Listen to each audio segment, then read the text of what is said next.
Can we play with our names? I think we're on now. Hi, welcome to Dead Air Live. And our show tonight is called Local Filmmaking, and I'm joined in the studio by some local filmmakers.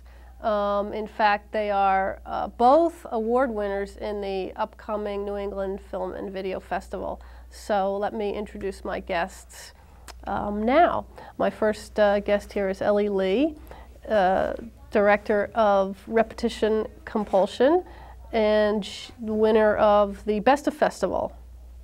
And also with me is another Laurel Chiton, director of The Jew and the Lotus, and that won the Outstanding Personal Vision Award. Is that right? So you're actually both, as I just said, award winners in the festival, and I guess all the films that are shown are winners of some kind of award.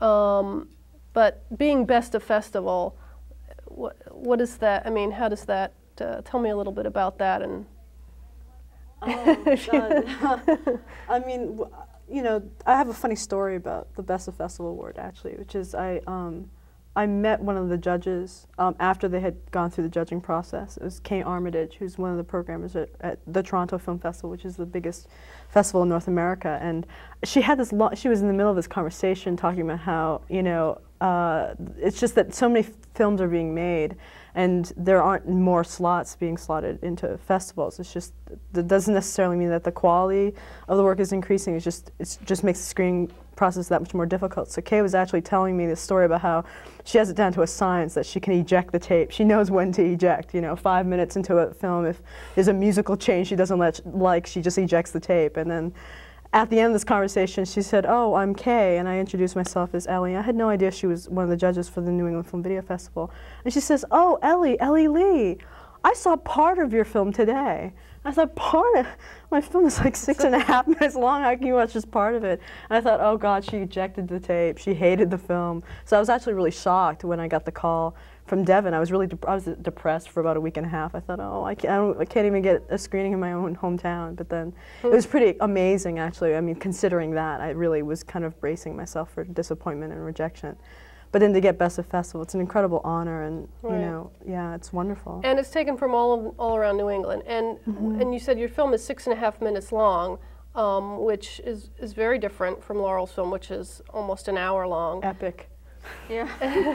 And I mean, I guess any film can be nominated, can be awarded Best of Festival. It doesn't have to fit into a certain category, because your category is animation. It's part documentary, but yeah, it's pure. It's all animation. It's like half documentary, incorporates interviews. And your film is documentary. Yeah, but I always hesitate when I say the word documentary. It's like a pseudo. Somebody called it a neo-documentary. Why? Well, because it has a real distinct storyline, and we do all these dramatic elements to it, and it's taking a story that already happened, and then trying to make it come alive now. And so it was trying to in a sense, recreate a story without doing recreations. So, I mean, the only thing is it's a real story, and I use the real people. We're going to see clips from both films and some of your previous work, but maybe we can, before we get to that, talk a little bit about, you know, the film, so we can prepare. So, the Jew and the Lotus. What's it about? Go ahead, do your thing. I wish I had a one line to say what this film is about, but it was inspired by the book I read called The Jew and the Lotus. And the book is about a bunch of rabbis that were responding to the Dalai Lama's question. He's living in exile in northern India, and he turned to the Jewish people and he said, "Tell me your secret of spiritual survival in exile." So to answer that question, a bunch of rabbis all schlepped over to Dharamsala, India to try to answer His Holiness's question. And the man who organized that whole trip wanted somebody to document it, so at the last minute invited his very good friend to come along, who was going through a really hard time in his life, and as a matter of fact had to pay for his own ticket to get over there, which I found out later. And then ended up writing this book called The Jew and the Lotus about his experience. And I read the book, and I said, there's a film here. There's no story in the book. It's just this event. And so, and it's very polemical, and it talks about the rabbis, and it compares Judaism and Buddhism. And death in a film would never work. So I sat with it for a year and actually worked with a story consultant and developed a whole story and decided what was most interesting to me was the man who wrote the book. So the film is totally different than the book, and it's really a story about this guy who is basically a loser. And he's feeling completely depressed, and his son had died, and he was trying to write a book about that, and then that was failed. And he was in terrible shape, and he goes over to India in that shape. And the story is really what happened to him on that journey. Okay, and we're going to see some clips from that. So is that often what inspires you or, I don't know, drives you to make a film or a project? To find the most difficult thing I could possibly find to make a film about? Yeah, right. And then see how I can do it? No, what's the question? I mean, you know, you read a book and that... No, that's never happened before. That's never happened before. But this is only my second documentary. Okay. It might be my last. No, filmmaking, I don't know if it's like this for you, Ellie, but inspiration comes when I'm not looking for it. And it generally comes at the time where I say, I'm never going to make another film, which I'm saying now, you know, I'm completely exhausted. And then inspiration just comes when I'm not looking for it. I never look for stories, they always find me. Okay. And this was at a time where I was really saying I don't want to make any more films, and something really had, you know, bad had happened with my last film, and I was in debt from that, and you know, it since did really well, but at the time was not doing real well.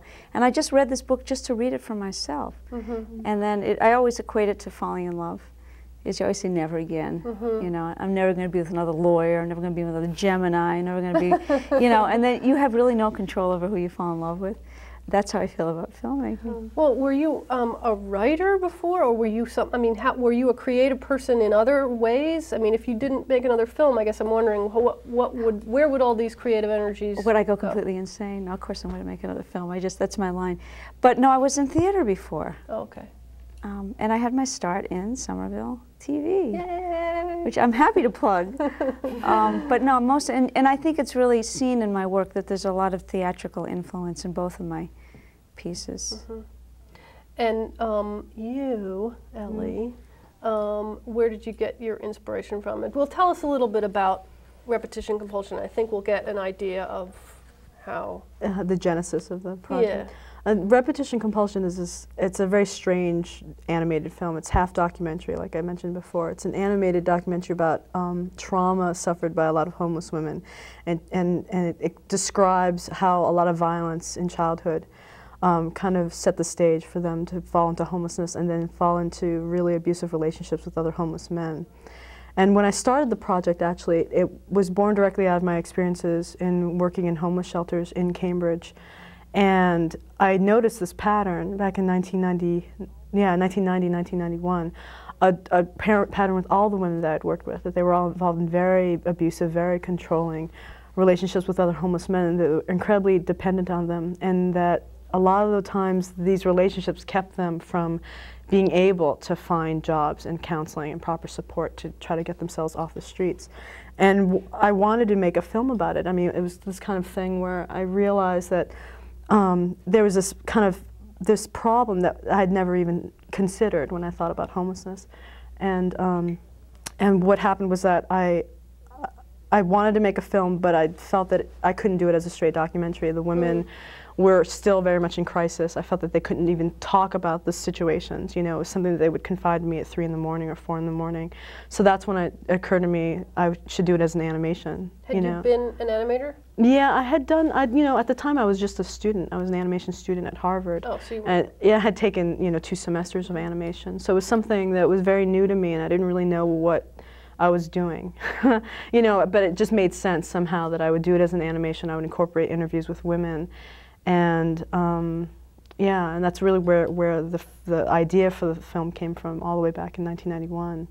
Well, I think we'll take a look at a clip from your film now, and we'll see that it really is, I mean, it's obviously tells a story, and it's got based on an experience that you know had with these women. But also, I mean, the drawings, the artistic stuff in there is amazing. Well, it also, you have a great story that I remember that you told about. Didn't you have to do it twice? Yeah, I had to do it twice. Okay, let's save that. Yeah, that's a little tease for when we come back.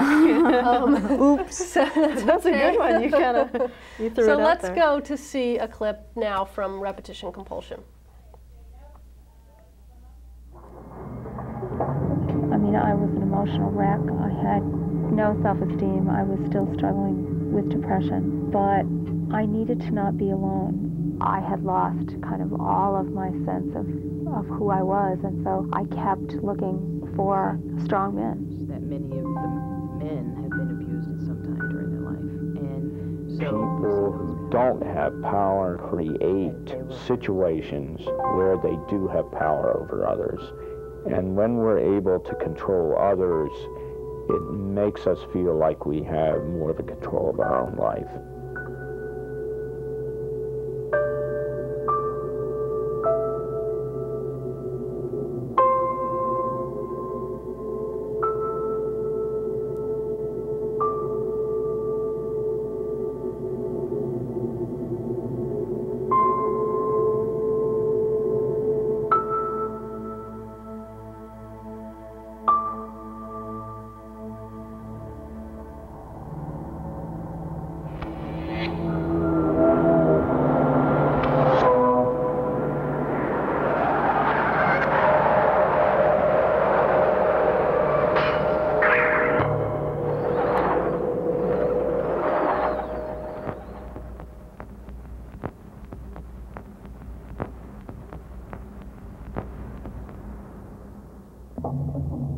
I needed to leave this situation, but I wasn't able to.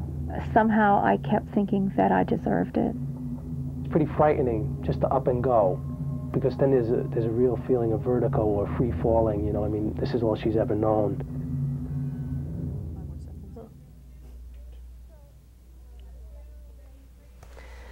So anyway, that was from Repetition Compulsion, which again, if you've just joined us, is the Best of Festival winner this year at the New England Film and Video Festival. And I have two filmmakers in the studio, and Ellie Lee is the director, filmmaker of that film.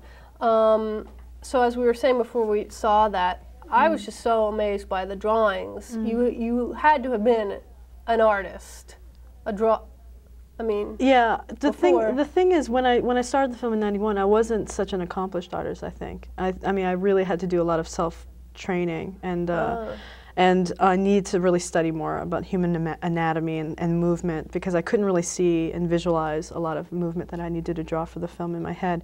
So actually, the version I started working on the film in '91, and I mean, I've grown a lot, I think, as an animator. In the years since then, and I think that also a lot of the visual strength that the film draws upon is based on the crew that I put together for the film. Actually, I started working on the film in '96. Really, all the animation, I think, is about 90% of the animation came from the summer that I hired a team of about 4 people to work for me. And these were animators, you mean? Oh, 2 of them were animators along with me, so there are 3 key animators. So I did about 1/3 of the animation, and I had 2 assistants helping with coloring and cutting things out and pasting them and shading and things like that. Well, it's really amazing. I mean, I always look at something and I want to know how you did it, and I always want to dissect things, but that sort of like wavering thing where it's actually like a still shot, but it's like, it's got that, well, I call it boiling. It's almost like the paper is boiling when it's Is that just to give like a movement to a still? Yeah, I mean, frame? part of the reason I chose, I only realize this now that I kind of reflect back on it, but at the time I felt that it could be an animation. It was this gut feeling that somehow the actual texture of the paper and somehow the actual image itself can give a tone or a mood about the piece, you know, whether it's fear or kind of apprehension or, yeah, I mean, it's a very dark quality that I think the film has, and it's only because it's animated in that way that it's very violent. I feel that the way the paper moves is very jarring. Yeah. The way I've treated the charcoal on paper, it reflects in a lot of ways the tension that the women feel in the street existence of whether or not they're going to be partnered with someone, when the next time they're going to see their boyfriend will be, where they're going to slap them or throw them their head against the brick wall or things like that. I mean, you know, there's a violence in what they're describing, and wanted that paralleled in the actual artwork. So that's why it's a deliberate thing. I mean, when it moves in that way, yeah. And I'm sure everybody has, a lot of people have told you that that woman in there looks a little bit like you. Yeah, not a lot of people say that to me. I mean, maybe they think it and they're too freaked out because they think that maybe I'm a survivor or something, or I was once homeless. But there are a number of reasons why I did that, actually. And the first thing is that in my doing the film, it was part of it in terms of creating this universal character that could somehow embody all of these voices. I didn't want the woman to be traditionally, I think, in most animated film, most characters were very Caucasian or very white characters, and so in a way, in my doing this film, it was a reaction against that. I wanted her to be more universal. I wanted her to be racially indiscriminate. Like, you couldn't tell if she was black or Latino or Asian or even Native American, or what is she, you know, and that was fairly important. So as I started culling photographs of different friends together and doing sketches, I realized as I did my own face that somehow on paper it could read as many different things. And so I thought, well, that's a great solution. You know, I can draw on gray paper so that the person would read as a person of color, so it's all animated on gray charcoal paper. That's interesting. And in my you know, I was a ready model for myself. I could just sit in my studio and make horrible faces and sit there and sketch and figure out, you know, it was very easy rather than taking photographs of people, and actually, you know, I could get more expressive drawings that way, just having a live model. Yeah, so it was convenient as well. Yeah. All right, so there was a story you were going to tell. Laurel brought it up. That she heard some story. Well, the story is this, is that when I started, I mean, there's this big gap. I keep talking about starting the film in '91, and then, you know, it's 1998. And I just finished it last year. I mean, the story is basically, I started in '91, and I started as my senior project at Harvard, and I was graduating in '92. And just, you know, I finished the film as a undergraduate, but I felt that it was very rushed as a student film. It took me about 1.5 years to do research on it, and then I only had about 9 months or so to actually create the artwork. And by the end, I had about 1,000 drawings. It's not very much time. So I felt that in that respect, to answer your question from before, the images were really kind of amateurish and very sketchy and very loose. And they weren't very refined. So I spent the summer splitting my time between refining the artwork and running a homeless shelter. At the end of the summer, when I was very close to completion and moving out of my apartment, I got into a car accident on Storrow Drive, where it was a torrential downpour. It was like one of the heaviest rainstorms I could remember in a long time. And only my artwork fell out onto the, you know, and traffic just rolled over it repeatedly.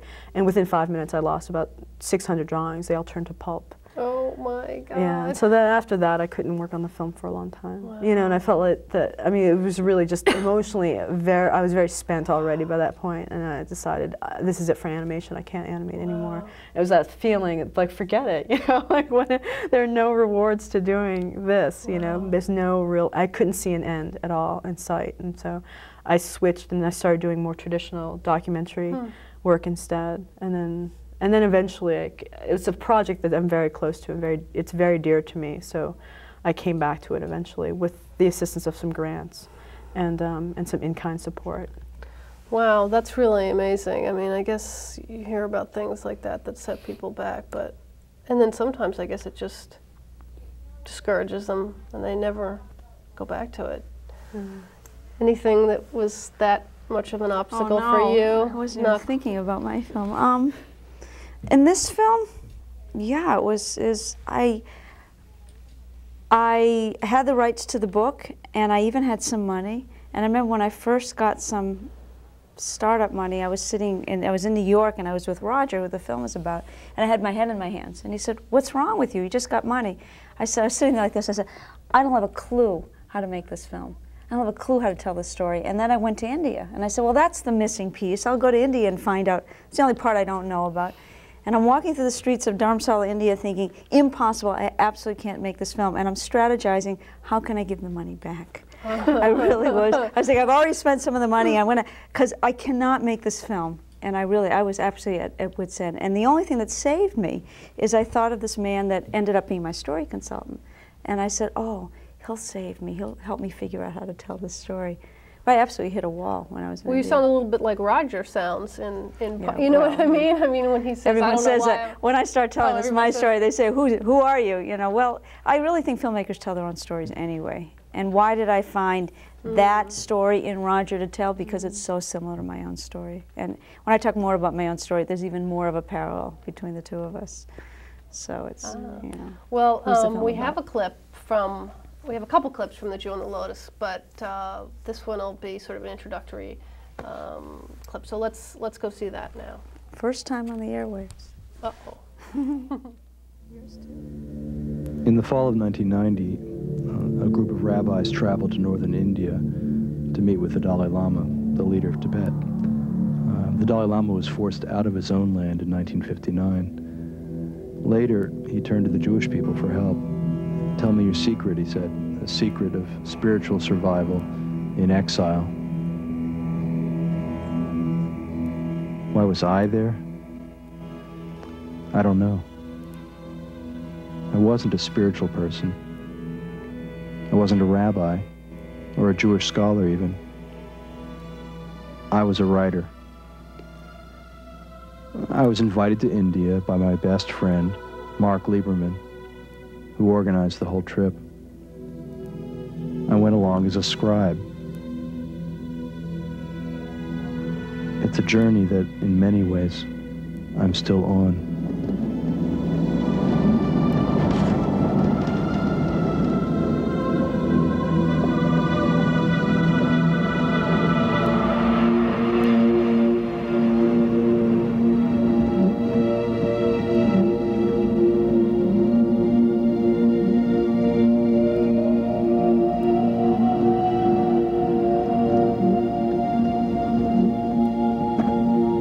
Traveling is, as you travel, you leave your familiar surroundings. You're letting go. You're stripping off layer after layer of who you are. The further you travel, the more you strip. I mean, you're not your passport. You're not your name. You're not your family. You're not any of those things. Who are you?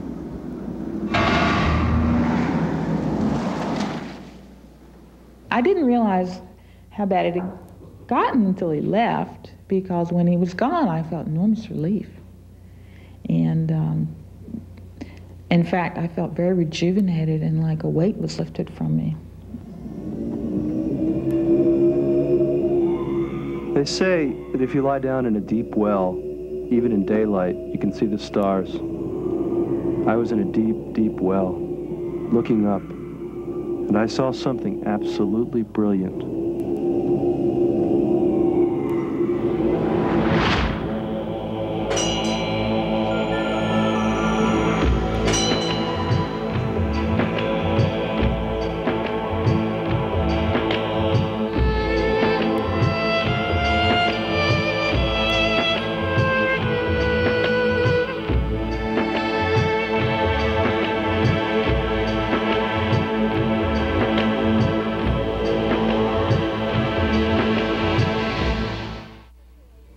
Just let me know. Okay, we're back. Welcome back to Dead Air Live, and our show tonight is local filmmaking. And that was a clip I'm told was the first time it's been on the airwaves of The Jew and the Lotus. It's so new that it still has little timecode numbers running along the bottom.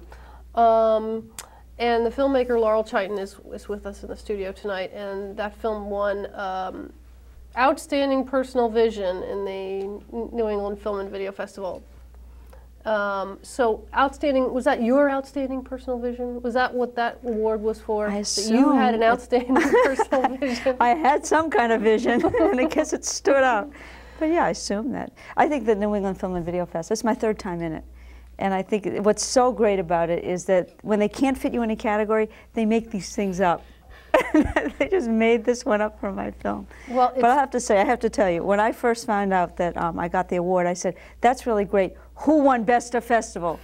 They said, Ellie Lee. I said, okay. Very good. I'm happy. It's very sweet.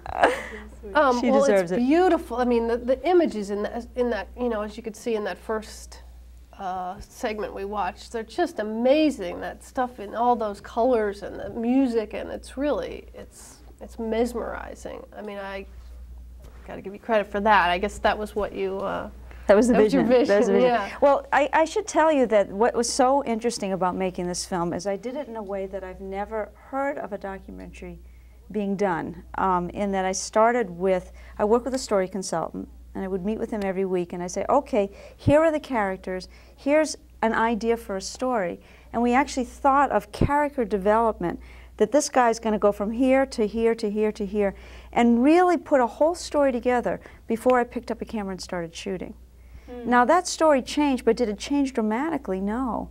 I mean, I thought this guy's a loser, and he starts off here, and there was like all these subplots that were going on, because I actually knew what really happened to him. And then when we started interviewing people, I knew what questions to ask to sort of elicit the certain response, and then it did change. But I've never seen a documentary done, so that's why I call it a pseudo-documentary. It was really set up very much with a narrative format.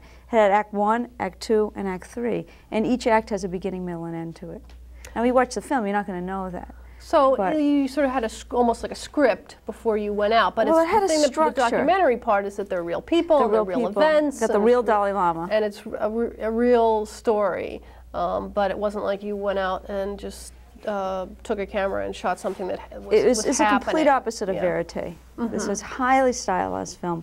I knew I was taking enormous risks doing it this way. I said, boy, this could really flop, and it could seem very manipulative. And I really, when I sat with the book, I almost did it as a dramatic film. And I really sat with it for a long time. And I said, well, first of all, there's not really a story to tell. And I'd have to really, and I did find the story, and the story that I found then could have been told as a dramatic strip, but it took so long to get to that story. But the other reason is that the real people were so much more interesting than I think any actors I would find. And the Who am I going to get to play the Dalai Yeah, Lama? right. I mean, now, well, now Scorsese, the Dalai Lama's family are actors. So this is the real guy, but you know, that was really that when I knew he'd be in the film, then I said I'll use the real people. And then I actually thought of using actors and having him act, because he's like, you know, you could do that with this guy. And now, so, how did you get him to be? I mean, to get an audience was that with hard him? to? Yeah. It was hard. I actually I went to India the first time by myself to do some research, and I tried to get in to see him and couldn't get in to see him. But I met him, and I actually was in a number of environments where I actually got to meet him, and he got to meet me. I was very lucky about that. And then I went back and I wrote to the private office in India, and I said, I want an audience with His Holiness for an hour and a half. And I figured we'd have an hour and a half interview with him. They wrote me back and they said, absolutely not, he's going to be leaving town. I said, what am I going to do? I need him in my film. So I called this friend of mine who had made a whole film on the Dalai Lama. He said, okay, just tell them you're doing a major motion picture, and because he really wants as much publicity. So I did that. Right. And then I said, and I only want 10 minutes. So they wrote me back and they said, okay, you got it. So then what did we get? We got a full hour with the guy. Wow. You know, because then they changed this whole schedule around. And it was a really it was probably the most stressful time in making the whole film. And I was with my camera, you know, my DP, my camera guy, and he wanted me next to him the whole time. So we set up these lights, and I'm next to him, and talk about getting in your own way. You can see these shadows going in and out of the shots, because it's me going in front of the light, you know, each time he moved. It was such high stress when we were shooting that. It really was. And then my cameraman reminded me that once we were done shooting, the Dalai Lama turned right to the camera and he says, okay, you can turn the camera off. And that's enough, okay. And he kept the camera rolling. And luckily, because the shot that he got ended up being the last shot in the film. It's one of the best shots that we got. So it was quite an experience. We had a whole entourage in the room and still photographers.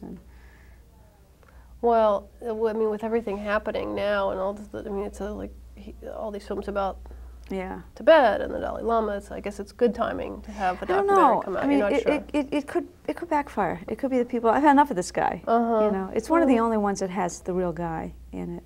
When I first started making the film, of course, I didn't know these films were coming out.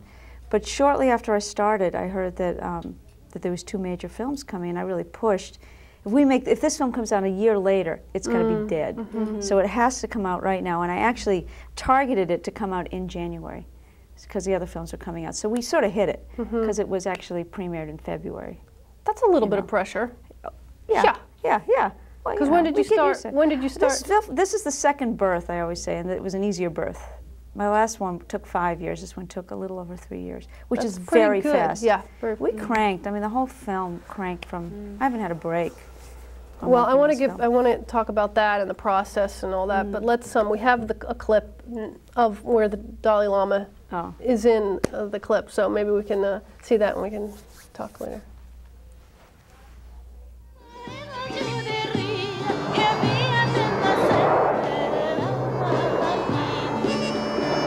Going back to a place where your life changed is risky, especially if it changed for the better. What if the magic isn't there? What if it was made up in the first place?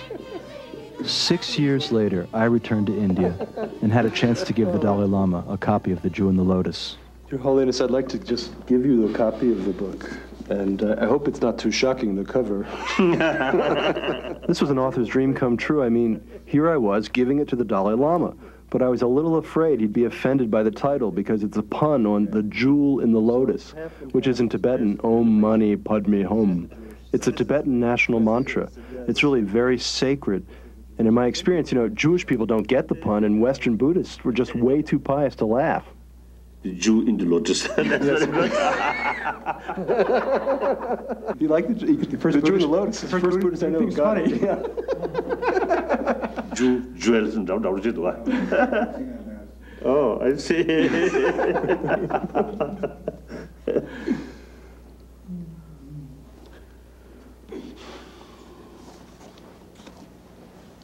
Thank you. Thank you very much. I wanted to thank him. I wanted him to know that he'd opened a door to the beauty of our own tradition. I told him, "You have become our rabbi." They give me a small. Should have brought the yarmulke to give you. I remember when first meeting His Holiness and thinking, how can I be like him? And now I think, how can I help him? How can I help the Tibetan people? You're coming up on two.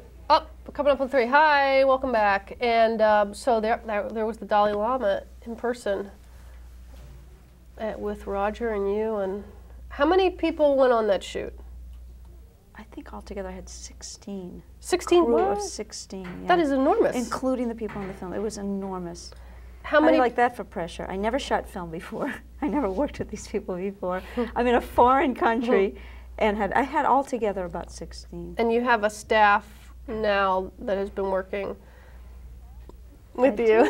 I have a fabulous co-producer and a great assistant. And I've had actually, as my friend said to me the other day, she goes, "You draw the most incredible people to your projects." And I've had amazing people from the beginning end in this film. As a matter of fact, the other day I was watching the credits and I started getting really teary-eyed. And I said, look at all the incredible people I've met in this film, not to mention meeting the Dalai Lama on top of it all. It really drew pretty amazing people.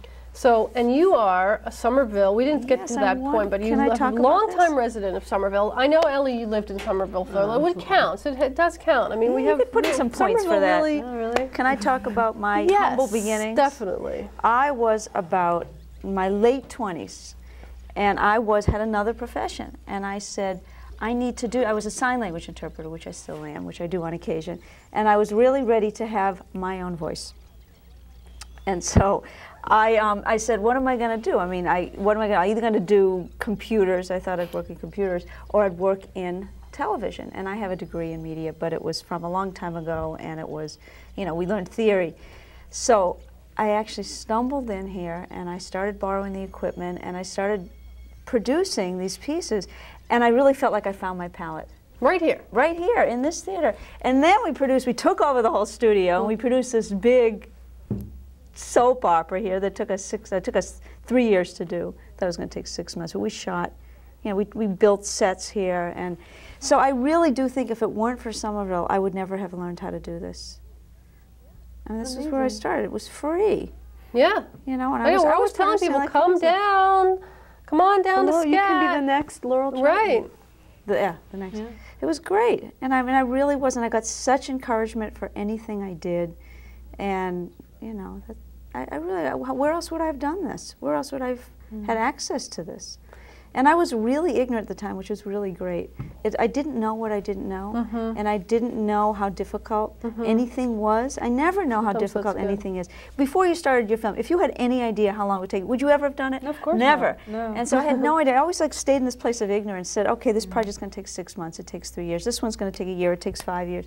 And you never know. At this one, I said, I'm going to shoot on film. I had no idea what was involved and what we're going through now with Duart in New York, you know, and how difficult it is. And if I had that knowledge, I don't think I would have done anything. So thanks to Somerville. And so we made the transition from, you left SCAT, you left the nest, and you went, out. You're back. Yeah. She's not leaving. Well, what was that transition? You asked me that question before, and I said, because I didn't feel like it was a shift, it was just sort of a progression, is I think the best thing I'll ever do in my life was a piece I did at Somerville TV, which was 2 and 20. I look back with a great fondness. And then while I was editing in this control room, which it took us months and months to edit, I wanted to do this documentary on Tourette's syndrome. So I was already brewing something else. And I actually had never done a documentary before. I wanted to do, all my background was dramatic stuff. I said, the world's not ready for a dramatic piece on somebody with Tourette's syndrome because they don't know what it is. So I'll do the documentary first, which is only going to take me a year, right? Yeah. And then I'll do the dramatic piece, which of course now other people are doing. When I'm done with it, it's like the PhD thing. You want nothing to do with the topic. And the last thing I want to do is do a dramatic piece. So it was, oh no, but then what I did, I did 2 and 20, and then I did Living with Tourette's Syndrome, which also was in the New England Film and Video Festival. And I did that to raise money for Twitch. And I used it, I did it here, partially at SCAT. They lent me their SVHS camera. And then I luckily got someone to donate online service. So again, there was a SCAT overlap in that. Twitch being Twitch and Shout, which was a big award winner. And we're going to see a clip from that in a little bit. But that's a great story of the evolution, you know. And I think a lot of people actually get their start that way. I mean, when you think about it, you know, you can go to school. Now there's more and more schools for television or filmmaking, but you don't necessarily need to. There's a lot of other Oh, you know, I was just in New York. Just go shoot, go out with a camera. My friend who's an NYU film student. People ask me that. Did I ask you that all the time? Yeah. Did you go to film school? Oh, no, I was too old to go to film school. You know, by the time I wanted to do it, I felt like I would have been 10 years older than everyone else. And so, you know, we're pretty much self-taught. Or it's just like, I just want to make the film. I don't want to go through the... I'm a little envious, I have to say, of people in film school. Yeah. But the money it cost me in film school, I'd rather put it towards the film. Well, people say you make all these connections. Well, now you were in film school of sorts. You didn't go to like NYU, but you were in school for film. Yeah, I mean, I was lucky in that I went to a college, an undergraduate program that had film production. And being at Harvard, I mean, it's just, you know, the preeminent sort of center for documentary filmmaking in the area.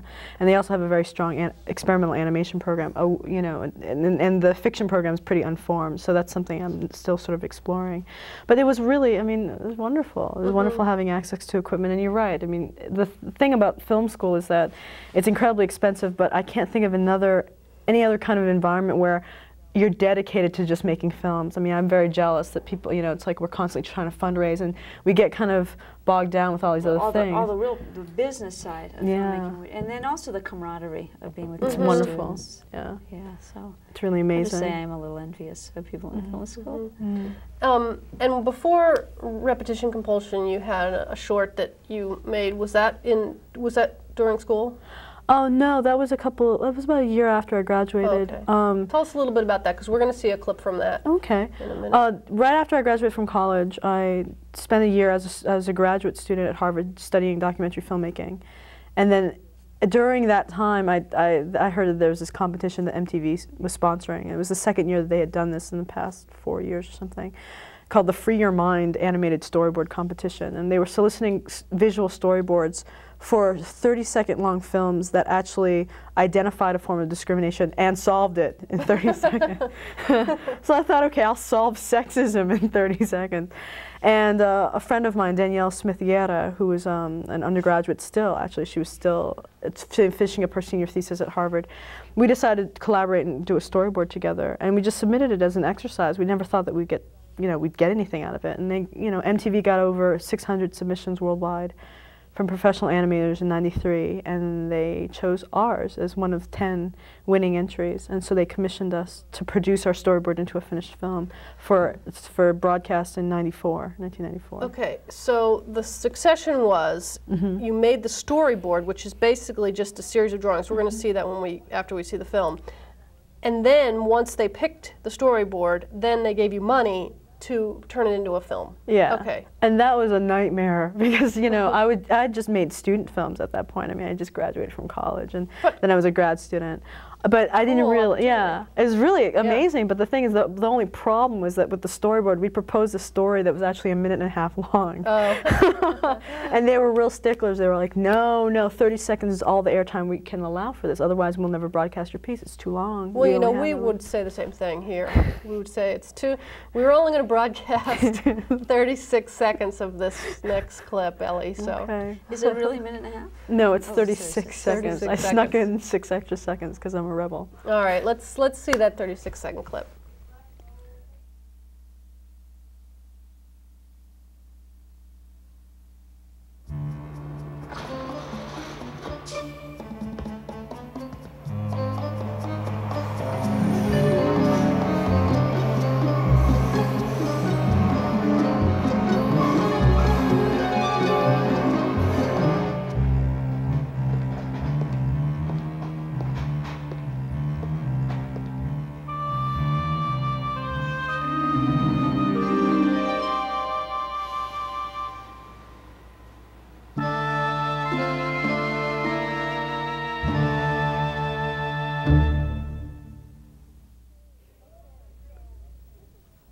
Okay, so this is the storyboard that Ellie and her friend made to get into the competition for that MTV short. So these were just a series of drawings. And the original storyboard had captions actually underneath. And what's the theme? What is it? What is the story? The story, because you didn't really get to see a lot of it, but I couldn't hear it. Yeah, it's basically takes place on a subway, and it's about the gaze. It's about the power to look at someone in a way that's really demeaning and really violating. Yeah, and how to sort of shift the power back so that you don't feel violated and you don't feel kind of, you know. As a woman. Yeah, as a woman. So it takes place on a subway. It's just about a guy who's just leering at this woman and what she kind of does to straighten things out. Yeah, but that was wonderful. Are there words with it? Or no. I mean, that was part of the condition of the storyboard, is that you couldn't use words because it was going to be broadcast internationally. And so that was a real challenge, actually, just to try to think of a story that could somehow deal seriously or metaphorically with any kind of form of discrimination without using words, just entirely visually. And so when we first did the storyboard, Danielle and I, you know, we thought, oh, okay, we could do watercolor because it'll boil, you know, the way the light reflects or dances in the subway. But, you know, we've never actually animated using watercolors, and that's a nightmare. It's a whole, you know, the paper buckled, it's hard to register, you know, the subsequent images. I mean, it's really a difficult medium to try to master even in a still form, but can you imagine 500 drawings? You know, it's absurd. How many drawings would it take for that 36? For that 30, you know, I don't remember, you know, off the top of my head, something like 400. That's, yeah, for 36 seconds or something. And then for repetition compulsion, it's about 2,000 drawings. Yeah. Never again. So how many people all told worked on, you know, on some of the, I mean, on your films? I mean, you're the primary, you're considered the director, and you were also the primary artist, or? Well, on A Look, which is the piece that aired on MTV, I was a co-director with Danielle Smith-Yetta, who had worked the storyboard out with me.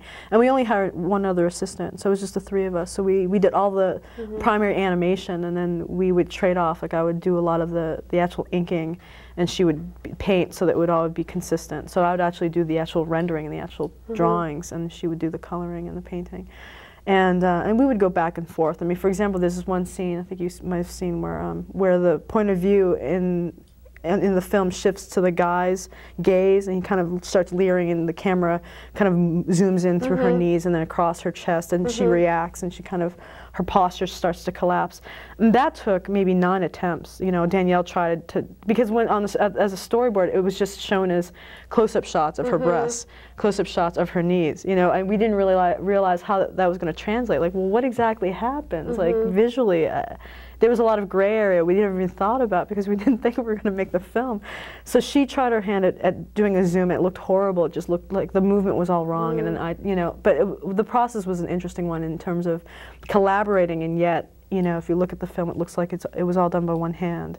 And that was difficult to try to match each other's styles, but it took some time, but I think in the end it worked. And then on repetition compulsion, you had a lot more people? I had 2 other assistants, well, 2 other animators working alongside with me, so there are 3 key animators doing all the animation.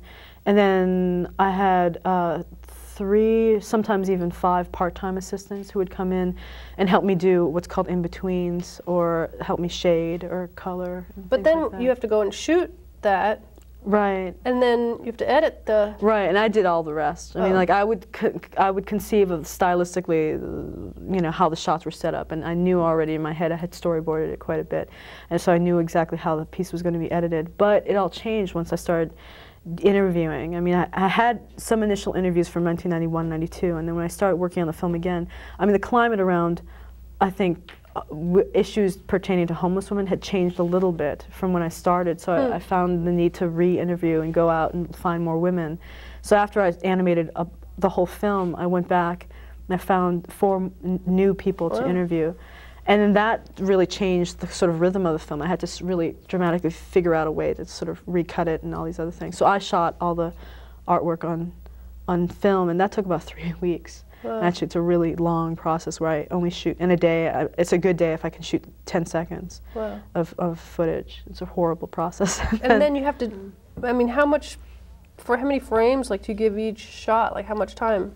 Does it vary? Well, film runs 24 frames a second, and then I usually repeat a drawing usually twice, sometimes 3 times if I can get away with it in terms of the motion, if it isn't too choppy. So for a second, there's anywhere from 8 to 12 new drawings per second. Why do I do this? Tedious. Yeah, it's so tedious. Right. Well, you could be working with this little clay. No, but, but it's a very interesting question you just asked, why do we do this? And I have to share something that just happened in New York. I met with this friend of mine who was a consultant for me in this film, who made a film on the Dalai Lama. And I think it pertains to your film too, because there's a real message and there's something to talk about. And he told me the story that he heard a while ago about a bunch of monks that had went from one place in India to another place, and they chained themselves somewhere, or maybe they were in Tibet, I don't even remember the details. They ended up getting arrested and put in jail for a very long time. Why did they do this? They did this because they wanted to make a public announcement and bring public attention to what was happening in Tibet. And so he said, okay, he can travel with his film and he's not going to be thrown in jail. And it gives a whole purpose to making these films and saying, you know, that film, my film is about many things that I really want to take beyond the film and actually speak with the film and realizing we can raise a lot of consciousness. And your film does the same thing. And so every time I come back to the place, why am I doing this? And you think how many people are really affected by what you're doing, and especially when you speak with your film, then it really makes it really worthwhile. And I found that with my last film, is people were very, very affected by it. And that gave me the energy and the stupidity, but it really brought me back into this next film, because you realize the power of the films that we're doing. Well, the subject matter of all of your films, I mean, the ones we've talked about tonight, are very intense and very, like, you know, emotional and meaningful things. Now, we're going to see a clip from Twitch and Shout, which was finished in 94. Broadcast in 95. And that was really your first documentary. First documentary ever. Okay. And where was the impetus for that? I mean, you don't want to talk about that? No, I can't. So I have to remember, what was the impetus? Well, what was it? I was diagnosed with Tourette when I was in my late 20s. And I said, why did it take me so long to get diagnosed? And I need to tell people what it is so that people don't have to go through what I went through, and sort of bring it out of the closet in a way that would be somewhat entertaining so that people would really watch it. Because I always said I didn't want it to be an eat your spinach kind of program, watch this because it's good for you. but I wanted to reach as many people as possible, and it ended up being on PBS, so it reached millions. And I'm still getting letters from people that were affected by that. And the screenings that you had? Yeah, they were pretty extraordinary. A lot of, from what I heard, I actually saw it on TV, so I didn't see it in a theater, but I heard that it was amazing because yeah. Well, one of the symptoms of people with Tourette, a very small percentage, like 15%, they have this thing called coprolalia, which is verbal, sometimes obscenities, and they don't have any control over that. And so there's a lot of people with this particular symptom that were in the audience, and they would start interacting with the film and bantering with the film and saying these hysterical things. Well, I mean, I want to show the clip, but also, I mean, that's a little bit of a clue into Tourette's, but maybe you should give a, you know, the pat of what definition. Is it is a, I call it really an obsessive compulsive disorder that involves motor tics and sometimes vocal tics, and it's a neurological disorder. Okay. All right, well, let's see a clip from the award-winning film Twitch and Shout. First time I had heard a lot about Chris Jackson. He was born and raised in Mississippi and later attended Louisiana State University, where he was drafted by the NBA. Chris struggled his first 2 years, and people wondered whether he could play professionally with Tourette. However, in 1993, he won the NBA's Most Improved Player award. Watching him practice, he has what I call Tourettic speed. Come on, get that thing, get that thing!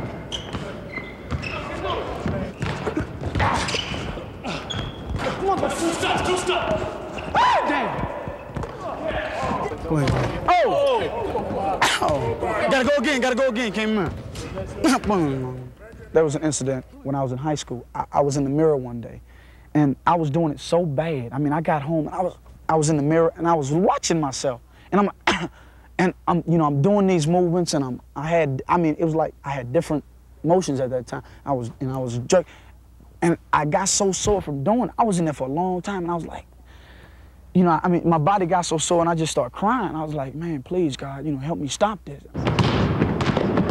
One of the things I noticed, I watched you today, was the way you kind of integrated all of your Tourette symptoms into the game's kind of acceptable noises and grunts, because you're making so many movements to begin with. Right. It becomes like a, like a kind of dance that's all wound up together. Right.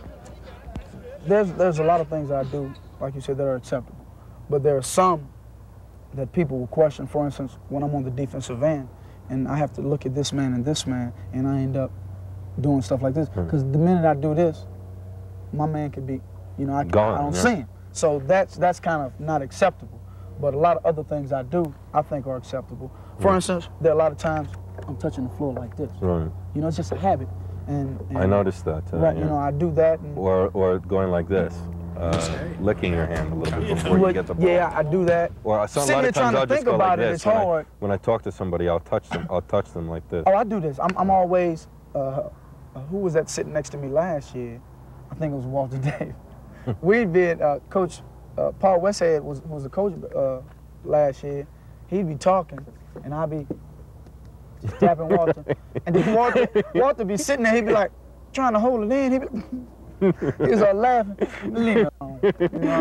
Because he understood, you tapping him. And like I'm on the court, play, I don't even know. Walking by each other, I'm like, trying to play it off in a sense like, how you doing? What's going on? No, just giving you a little massage. Talk about it anymore.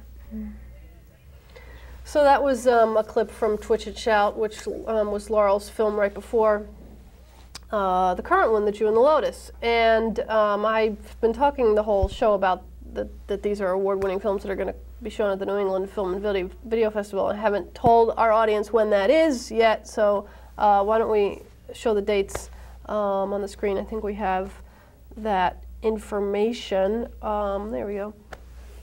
But you have the times for our particular films? I don't. The whole film festival, well, we can say them. The whole film festival runs from March 30th through April 4th at Coolidge Corner Theater.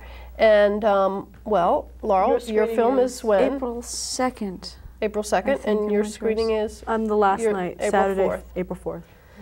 And also, The Jew and the Lotus is having its Boston premiere next week. Which is just sold out. Okay. But there's many shows through May. There's And that about is at 15 the shows. Museum of Fine Arts, and when we have that information too, we can put that up. March 19th through May 4th. May something, yeah. It's a huge run. It's unbelievable. I've never heard of him showing an hour-long documentary with that many screenings. I think he likes it. He loves That's great. it, So there'll be he loves lots of opportunity For people to see it. Certainly to see The Jew and the Lotus. You only have one chance to see Repetition. Actually, only being showed once. Actually, no. There's another screening. It has nothing I'm to do sure with the it'll New England have Film Video many Festival. screenings. But if for those of you who can't make it Saturday night, it's actually screening as part of a touring festival called Black Mariah, and it comes to the MFA actually, the Museum of Fine Arts, on March 30th, which is a Monday night. Well, I was reading the whatever you call it, the bio of the film or your bio. I mean, it's like already it's been around. I'm lucky. I mean, When the did you Came festival. back from Berlin. Yeah. When did you release it? I finished the film in October of last year. Yeah, I've been very fortunate. I mean, the thing is, when I first finished the film, though, I mean, the festival world right now is totally upside down. Nothing makes sense, and I got nothing but rejections. I mean, starting off, 95% of the time I got I have a file rejections. of rejections. Oh yeah. I keep it. You know, it's a joke. It's like, here's another one. Here's another one. Yeah. Even when I got back from Berlin, I just got a big pile of rejection letters. Yeah. It's Yeah. very bizarre. Yeah, it is really strange. But things are slowly starting to change now. I mean, it's unfortunate. I mean, it takes a festival, I think, like Berlin to validate my work, and now people, they don't have independent minds. They can't judge work on their That's own. what it is. Always, Like absolutely. It happens all the You get into time. Sundance, you get into Berlin, you get into San Francisco, you get into any of the big ones, and then they all start calling you. Yeah. It was I like did that for exact Twitch same and thing. Shout, yeah? I didn't get to any festivals, and then I get a very big award at the San Francisco International Festival, and then all of Which a is sudden huge. everyone wants. There's a big award, and all of a sudden everyone wants the film. Yeah. Yeah. New England Film and Video I'm Festival. sure you won it. guys that after tonight, everyone's gonna run and get these films. Exactly. this is really all you need. In fact, yeah. many Phone people ringing who've off been the on hook. our show before have skyrocketed to They got fame and fortune. $5 million for their next film. They got bankroll for the rest of their lives. That's right. That's right. Well, I want to thank you both for trucking in here tonight. Thanks for having us. Yeah. Thank you, Laurel. And thank you, Laurel. Thank you, Ellie. And it would be great to get out and see your films and to keep track of your careers and come back and everyone should tell us the support next. Boston filmmakers and New England filmmakers and go to all the screenings. Well, and if you have any inclination to do this kind of thing yourselves out there, you should come down Think to SCAT, twice. which we're always trying Think to get twice, people. Think twice or come to SCAT. Because the Somerville Producers Group is always looking for help and for new members, and you know, we do all kinds of creative things here. So, in any case, for my guests and for the Somerville Producers Group, this has been Dead Air Live. See you next time. You ended early.